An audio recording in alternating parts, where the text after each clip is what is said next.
दुपार झालेली आहे. आज आमच्याकडे ऊन पडलंय. काल दिवसभर ऊन नव्हतं. परवा खूप सारा असा छान असा पाऊस झालेला आहे. त्याच्यामुळे वातावरण असं झालेलं आहे सगळं. आणि इकडे वाळत टाकलेल्या आहेत तुरी. तर तुरी लावायला चालू करायच्या आहेत. पाहिजे तेवढा पाऊस झालेला आहे. तिकडे शेळ्यांना सकाळी बुसकट टाकलं होतं. आता पाला आणून ठेवला आहे. पाला टाकायचा आहे.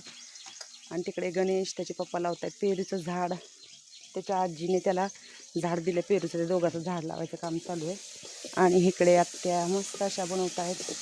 पावसाने त्या दिवशी किती गोंधळ केला बघा. सगळं ओलं ओलं झालं पण आज खूप गरम होतं म्हणून आता बनवते साबुदाण्याची खिचडी.